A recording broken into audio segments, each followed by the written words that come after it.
Vamos continuar falando do sertão. Vou conversar agora com o Júnior Vasconcelos. Ele é pesquisador da Fundação Cearense de Meteorologia e Recursos Hídricos, a FUNSEMI. Nós já estamos quase entrando no mês de dezembro, já fica aquela expectativa, viu, Júnior? Para o que a FUNSEMI vai dizer sobre o prognóstico de 2025, mas antes eu queria tirar algumas dúvidas sobre como é que esse prognóstico é montado. Você vai tirar todas essas dúvidas para a gente. É um prazer recebê-lo. Muito boa tarde. Tudo bem? Tudo bem, tudo bem. Bom dia. É um prazer estar aqui falando aqui com vocês. É uma satisfação estar discutindo um pouco mais sobre esse planejamento, né, essa preparação para fazer a previsão sazonal aqui para o nosso Ceará. Perfeitamente. Júnior, explica para a gente primeiro como é que a FUNSEMI se prepara para montar esse prognóstico, por favor.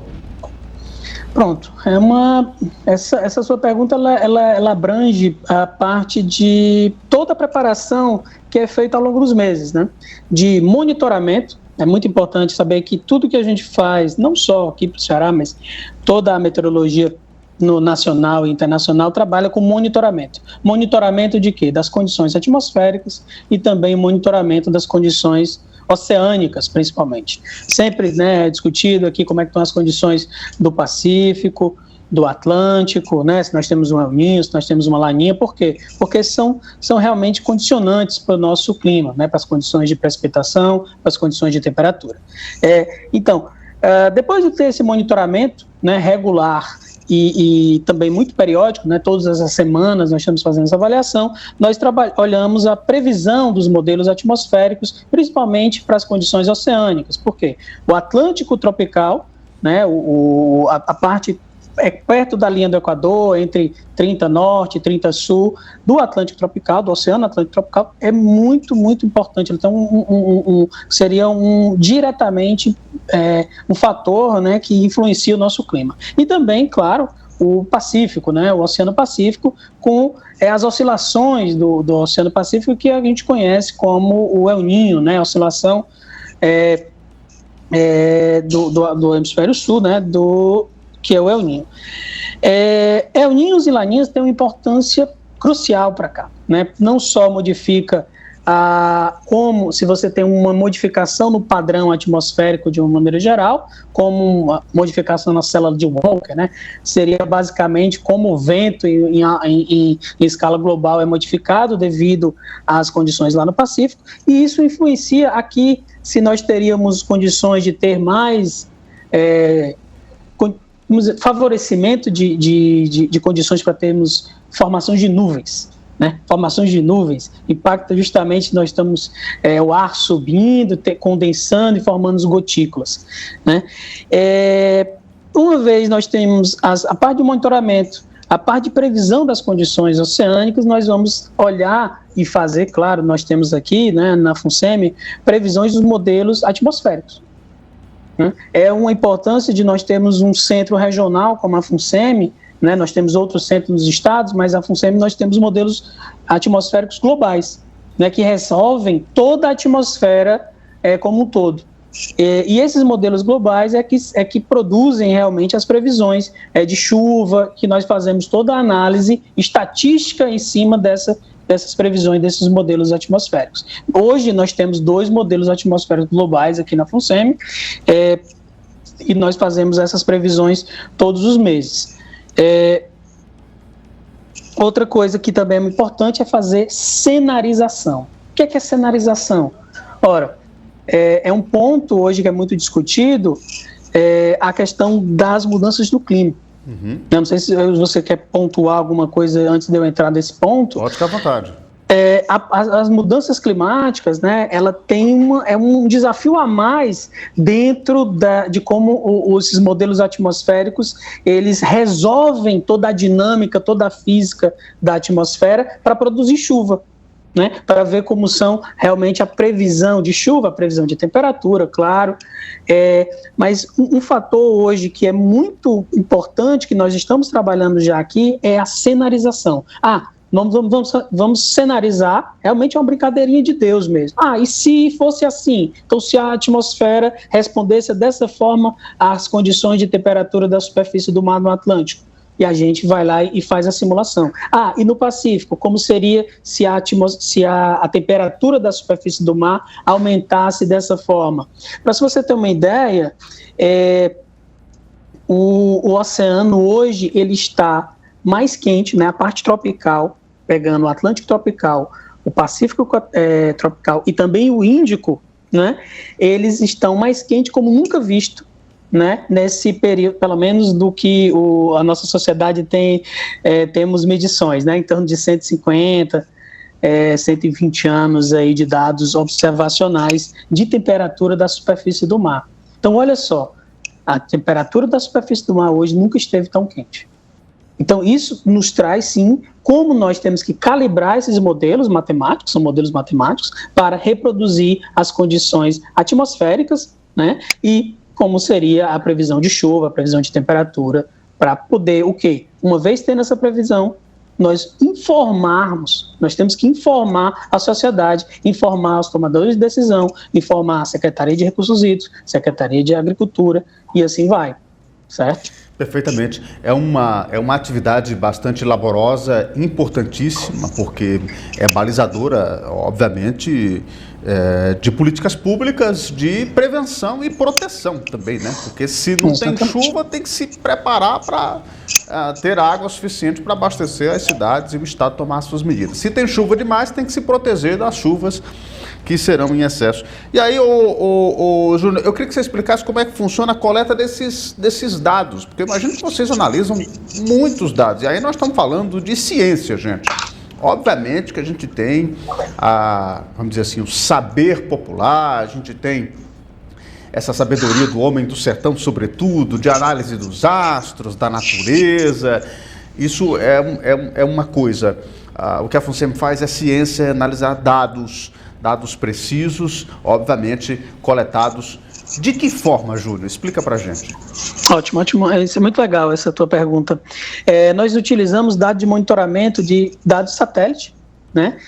Dados satélite, hoje nós temos vários satélites, pelo menos uns 5 que nós trabalhamos eles bem que diariamente, mas dados satélites pegando informações de vento, de temperatura, de umidade, né, de temperatura da superfície do mar, como eu falei, é um fator importantíssimo, né, que controla realmente o clima, não só aqui no Ceará, mas de uma maneira global, nos trópicos, e também medições in situ, né, nós temos várias estações, não só aqui no Ceará, né, nós temos estações meteorológicas. Nós, assim, vamos dizer assim, a sociedade em geral, né, a FUNSEMI tem as estações dela, aqui cerca de 50 aqui no Ceará, mas também nós precisamos de estações no mundo todo, né? Então nós acessamos os dados das estações do Instituto Nacional de Meteorologia e também daqui, falando em Brasil, dos centros regionais de meteorologia, né? Temos os dados também da Agência Nacional de Águas,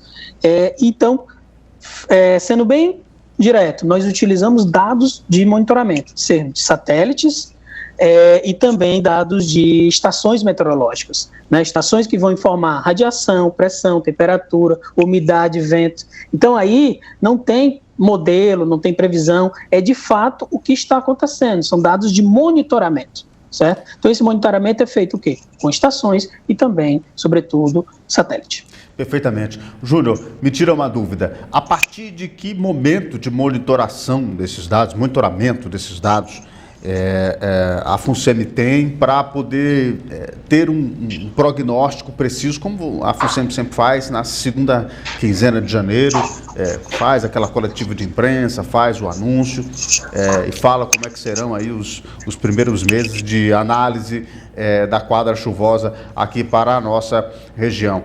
Qual é o limite que vocês têm de tempo? Até quando vocês observam, analisam, catalogam esses dados para ter o prognóstico preparado para essa divulgação?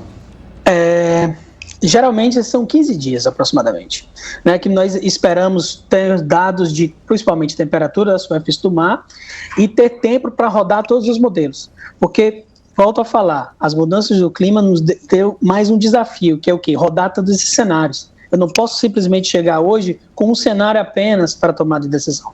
né? Hoje nós fazemos umas rodadas de vários modelos, diferentes cenarizações, e isso leva realmente alguns dias, pelo menos 2 dias. A FUNSEMI adquiriu há pouco tempo, dentro de um empréstimo do governo do estado, fazer um projeto junto ao Banco Mundial para termos um supercomputador. Então a FUNSEMI hoje tem um supercomputador que nós utilizamos vários modelos e fazemos essas rodadas, essas simulações. Então, tem pelo menos 15 dias para coleta de dados, principalmente de sensoramento remoto, de temperatura da superfície do mar e as rodadas dos modelos. Então, geralmente, 15, 17 dias, é mais ou menos isso. Perfeitamente. Júnior, eu sei que eu estou bastante ansioso para saber a palavra da FUNSEMI sobre esse prognóstico. Obviamente que vocês ainda têm muita coisa para observar, mas é possível que a essa altura do campeonato, quase chegando no mês de dezembro, essa pré-estação, vamos dizer assim, é preciso indicar alguma tendência do que possa vir em 2025 ou não? Hoje ainda é cedo, viu? Porque nós temos uma fase de modificação do sistema. Foi muito falado de termos uma laninha, né? Uhum. E esse sistema, né, esse fenômeno, né, que acontece lá no Pacífico, ele não se configurou, né? De fato, ele não se configurou ainda e pode ser que ele não se configure. Ele não se configurando, né, de fato, agora dezembro, comecinho de janeiro, nós temos um cenário mais preocupante, né? Se ele se configurar de fato a laninha, nós teríamos condições, né? O cearense já sabe, se temos uma laninha é porque seria melhor para a chuva no nosso estado, né? Acima da média e tal. Mas então, hoje nós estamos num momento crítico, que é realmente monitorando essas condições semanalmente mesmo. Toda segunda-feira de manhã a gente faz uma análise, baixa vários dados dos centros globais. Aí a FUNSEMI realmente não tem boias no Pacífico, a gente não tem navio no Pacífico, a gente realmente coleta de outros centros globais, como lá nos Estados Unidos e na Europa, e coleta e faz esse processamento aqui, focando, claro, qual o impacto para a nossa região. Então, realmente, nós estamos num cenário ainda, como eu posso dizer, difícil, que nós estamos entendendo realmente onde nós chegaremos. Mas realmente em janeiro nós já teremos as ferramentas para dar a melhor tomada de decisão, porque você pontuou muito bem no início, a gente está trabalhando com política pública e a gente informa realmente o risco associado a termos um cenário desfavorável, né, com chuvas abaixo da média ou dentro da normalidade, ou realmente acima da normalidade. Então a gente informa o risco, e o risco é uma análise probabilística que a gente vai fazer e entregar realmente à sociedade em janeiro. Perfeitamente. Júnior, fazendo uma análise do que foi vivido nesse ano de 2024, é possível analisar o que a gente viveu na realidade, ou seja, o quadro de chuvas ou de não chuvas que tivemos, para o que a FUNSEMI analisou no começo do ano de 2024? Como é que foi a questão da assertividade? Essas análises, elas acabaram sendo conclusivas positivamente ou não? Qual o quadro que é possível ser feito desse cenário de 2024? 24, né, o início da estação chuvosa de 24 foi um aprendizado, que eu posso dizer para você, falando assim como pesquisador aqui, que já estou na FUNSEMI já há quase 10 anos, muito interessante, né, porque 2022, 2023, os oceanos esquentaram de uma forma absurda, né, e 2023, 2024, eles simplesmente foram aonde nunca tinham ido, ou seja, nós temos temperaturas hoje, tanto no Atlântico como no Pacífico, que não tinham sido visualizadas, mensuradas antes. Então, e isso nos ensinou que nós temos que cenarizar mais. É por isso que esse supercomputador nos dá mais ferramentas para fazer mais e mais previsões e diminuir as incertezas. Então, a questão que você pontuou de assertividade é porque é uma previsão probabilística. Então, a gente está informando o risco. É o mesmo que eu chegar para você. Olha, eu tenho uma previsão de amanhã chover 50%, por exemplo. Pode chover como pode não chover. Você vai assumir o risco. Você, como cidadão, como, enfim, tenho 50%. Então eu vou usar o meu sombrinha, meu guarda-sol, aquele negócio todo. O problema é que nós temos que nos adaptar a essa incerteza do clima. Nós estamos chegando num lugar onde nós nunca chegamos. Hoje nós temos o Saara, por exemplo, agora nos meses passados, nós temos cheias no Saara, no deserto. Nós nunca tivemos isso, pelo menos nesses últimos 150 anos, né, que nós temos medições de monitoramento. Então, eu falo com muita tranquilidade para você, é um aprendizado que nós estamos tendo hoje em nível de ciência, não só regional aqui, mas ciência nacional e também internacional. Está sendo discutido hoje as condições que o sistema terrestre está chegando, que a gente não poder voltar, né? Seja não só de temperatura, mas também de degradação do solo, diminuição da própria floresta amazônica. Então, assim, trazendo para o clima presente que nós temos hoje, é que nós temos um entendimento a mais do que está acontecendo, porém, é incerto, que nós temos que entender e mensurar em nível de probabilidade e informar, com certeza, a melhor forma para tomar de decisão, a melhor forma para a sociedade dizer, olha, nós temos uma probabilidade tal, tal e tal de termos chuvas acima da média, ou abaixo da média, ou em torno da média, para realmente tomar decisão, mensurar e informar da menor maneira possível. Perfeitamente. Ô, Júnior, ao mesmo tempo que a gente tem essa ansiedade pelos dados da FUNSEMI, obviamente pela seriedade, pelo tempo em que essa instituição presta esse relevante serviço à sociedade cearense e brasileira, e eu acho que, inclusive, o cearense deveria valorizar mais a FUNSEMI. Como é que a FUNSEMI também convive com essa sabedoria popular? A gente sabe que a gente tem os profetas da chuva aqui na nossa região, no Sertão Central, eles sempre se reúnem no segundo fim de semana de janeiro. Eu costumo ir há muitos anos, participo lá e eu tenho muitos amigos que são os conhecidos profetas da chuva, que analisam os cenários da natureza, dos astros. Como é que a FUNSEMI também convive com essa sabedoria popular, hein, Júnior? Eu respeito muito essa questão da sabedoria popular, porque é algo cultural nosso, né, do sertanejo, é algo cultural nosso, do nordestino, do cearense.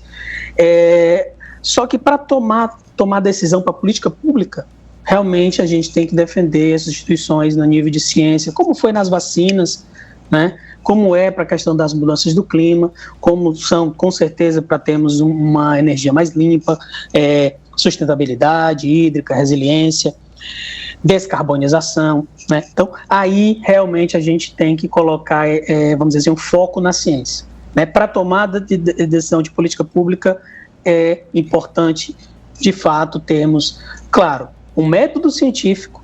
Isso é importante, não é simplesmente meramente a ciência, mas qual é o método científico? A gente valida, faz uma avaliação, quais são os erros, qual é a hipótese, qual é a teoria por trás. Claro, o método científico ele tem que ser, como é que eu posso dizer, formal, né, de uma maneira realmente concisa e precisa. Informar as incertezas também, porque nós estamos, como eu falei, é uma ciência caótica, é um sistema caótico. Às vezes a gente está em condições extremamente úmidas e no outro dia extremamente secas, principalmente onde nós estamos, nos trópicos. Essa região tropical não é à toa, é muito difícil fazer previsão para cá, né? É diferente de você estar no sul do país, que a gente sabe que está passando uma frente fria, depois que a frente fria passar, a gente sabe o que é que vai acontecer. Vai chover, vai diminuir a temperatura e tal. Aqui não. Aqui nós temos ondas atmosféricas passando aqui em cima de nós de uma maneira extremamente complexa, né? E os modelos nos ajudam a tentar decifrar isso e transformar em probabilidade, transformar de uma maneira que nós podemos informar a população. Então, assim, eu acho que a sabedoria popular ela é importante, sim, mas no lado cultural. É cultura nossa. Nós respeitamos, nós falamos como instituição, eu falando como pesquisador, eu já fui, há muito tempo atrás, quando eu era aluno do curso de Física, depois eu não fui mais, né, até trabalhando, tal, família, aquele negócio todo, mas respeito, né, nós respeitamos mais, assim, tomada de decisão, né, política pública realmente é seguindo a ciência e, claro, uma ciência que nós podemos criticar, nós podemos avançar, mas nunca desrespeitar. Perfeitamente. Ô, Júnior, para a gente finalizar aqui o nosso papo, vamos falar sobre esse radar aqui do Quixeramobim. Nós temos aqui esse braço da FUNSEMI também na cidade, onde a gente transmite aqui o nosso ponto de vista. Qual a importância dele também para a geração e coleta desses dados que fazem parte aí dessas análises todas da FUNSEMI? Pronto, ótimo. É interessante até para essa pergunta, para a gente dividir um pouco as coisas. Radar meteorológico, ele não faz previsão, né? Radar meteorológico, ele vê exatamente, ele tem uma onda eletromagnética que ele vai, coleta a informação volta, né? Ela reflete e volta, e você estima o tamanho da gota. Então você estima o tamanho da gotícula. Realmente as nuvens, né, não é que o poeta dizia, elas não são feitas de algodão. As nuvens são feitas realmente, de fato, é água líquida, né? E só que elas são muito pequenas, tem toda o vento, né, subindo, aquele negócio todo, e elas ficam em suspensão na atmosfera. Então ali a nuvem é água de fato. E quando elas começam a ficar grandinhas, vão crescendo, elas começam a cair devido à gravidade. E tem um processo de colisão e coalescência que vão crescendo, e tem a chuva que a gente conhece. Então existe um processo microfísico conhecido, e o radar, né, radar meteorológico, ele captura, né, tamanho de gota já, que a gente chama de gota de chuva, e a gente consegue colocar numa imagem. Só que isso é para escala de tempo, para aquela escala de horas, né, o que está acontecendo agora há minutos, horas atrás. É claro que com algumas técnicas você consegue até saber para onde o sistema meteorológico está indo, mas é algo de horas à frente, no máximo, poucas horas. Mas o que a gente está discutindo há pouco, nós estamos discutindo há pouco, é a previsão sazonal climática, 3, 4, 5 meses à frente. Então, o radar meteorológico, ele é para aqueles eventos severos, né, como você pontuou, que nós também temos que nos preocupar, informar a Defesa Civil, ter um plano de contingência. Então, assim, o radar meteorológico, de fato, ele é muito importante para a chuva agora, é a chuva que está acontecendo agora, não é a chuva de amanhã, nem depois de amanhã, é a chuva de agora. Então, esse monitoramento, ele é muito importante para o evento extremo, severo, né? Quem estava em Fortaleza esse ano, né, 10 de fevereiro, que choveu gatos e cachorros em Fortaleza, um evento extremamente pequeno, mas choveu em cima de Fortaleza, né? Sábado de carnaval, de fevereiro, a gente viu um sistema evoluindo bem na região metropolitana de Fortaleza, em cima de Fortaleza, a gente conseguiu visualizar, informar a Defesa Civil, fazer um aviso meteorológico e utilizar essa informação do radar meteorológico. Então é muito importante ter. A FUNSEMI está adquirindo um outro radar meteorológico que vai ficar na cidade de Eusébio, né, que seria um radar com foco na região metropolitana de Fortaleza, né, é como se, claro, a gente tem, onde tem uma maior densidade, né, de edifícios, de gente e tal, então é onde você tem que ter um olhar redobrado, né? O radar de Xaramobim, como você falou, ele pega o Ceará como um todo, né? Mas aí a gente está adquirindo um outro, eu acho que vai ser agora para 2025, já na estação chuvosa de 2025, ele já vai estar sendo instalado para ter esse olhar redobrado realmente para a região metropolitana de Fortaleza. Perfeitamente. Júnior Vasconcelos, pesquisador da Fundação Cearense de Meteorologia e Recursos Hídricos, muito obrigado por sua participação, pela disponibilidade, pelo papo. Eu tenho certeza que ajudamos a desmistificar muita coisa sobre esse prognóstico da FUNSEMI. Vamos aguardar que em janeiro vocês possam vir com boas notícias e que a gente tenha uma boa quadra chuvosa aqui no nosso estado do Ceará. Muito obrigado e até a próxima. Muito obrigado, o espaço, agradeço, um abraço.